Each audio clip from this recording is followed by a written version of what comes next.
Hello students, this is a video on the poem Tithonus. This is the second part. Please subscribe my channel, hit the bell icon if you want a complete analysis of your English syllabus. Now, how is Tithonus a lament?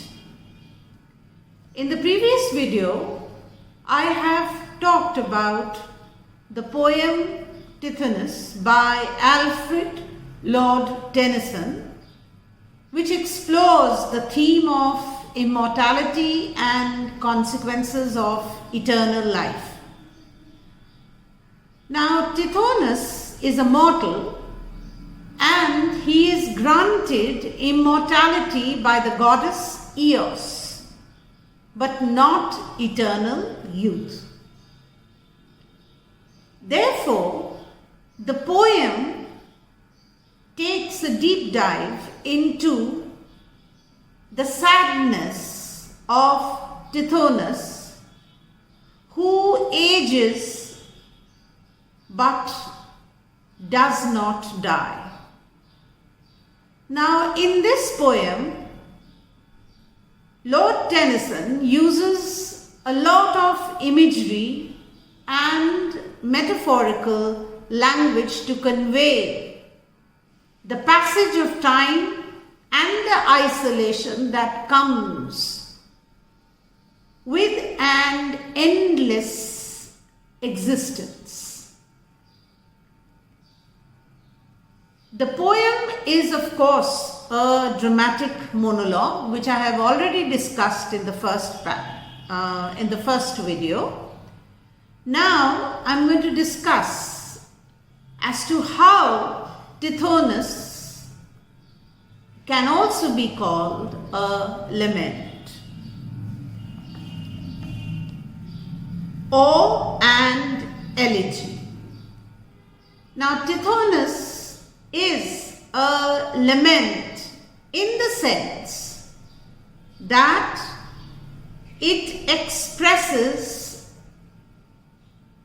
sorrow and his mourning, particularly focusing on the main character, that is Tithonus, being granted immortality without eternal youth by Eos.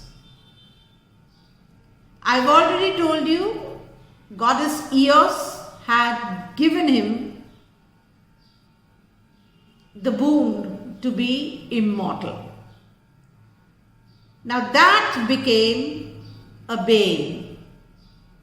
The poem therefore serves as a lament for the protagonist or the main character, that is Tithonus' perpetual aging, which results decay of his physical and mental state.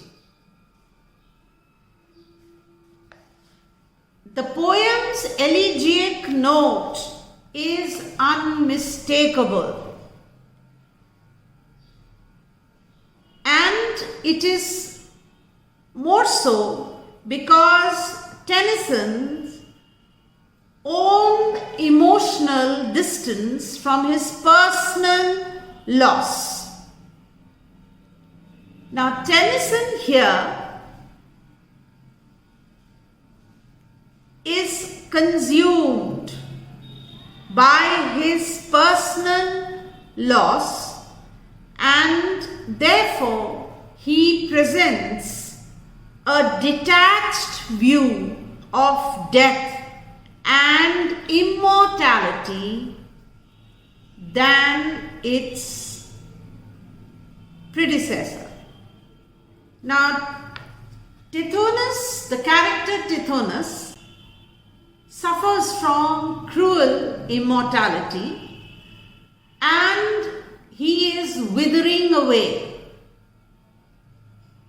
The language that the poet uses creates a mournful tone portraying Tithonus's suffering and longing for release.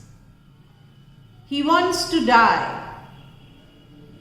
He is blessed with eternal life but not eternal youth. So the lines such as the woods decay and the woods decay and fall, and the line a white-haired shadow roaming like a dream, both these lines bring out the inevitability and the isolation that accompanies Tithonus because of his immortal existence.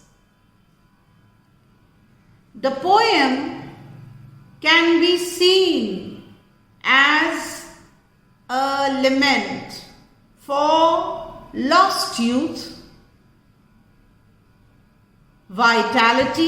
lost vitality, and the fact that he is isolated, lonely, because of this endless life, because he has no youth. Tithonus's plea for death becomes the central element of the lament, reflecting his profound despair and regret for his condition, because he's fading away. He's been granted the boon of immortality by Eos, and with that he is not granted immortal youth.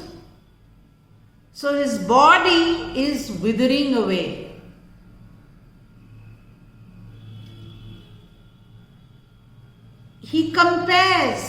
Tithonus compares himself to a white-haired shadow roaming like a dream. He recalls the time when he had the vibrancy of youth. He had the beauty, and Eos made him feel no less than a god. But nobody's youth stays forever. Youth fades away. Similarly, here also Tithonus's youth faded away, which has now made his body weak. He trembles to think that it would be impossible for Eos to withdraw the gift of immortality that she had granted him. All his memories have faded away, and therefore we can say that the poem essentially functions as a lament by capturing the sadness and the regret of a very long life stretched beyond its natural limits, conveying the deep emotional suffering of Tithonus. So, Tennyson's skillful use of imagery and metaphorical language enhances the emotional impact of the character in the poem, and the readers can feel his melancholy and desolation. Thank you. Thank you.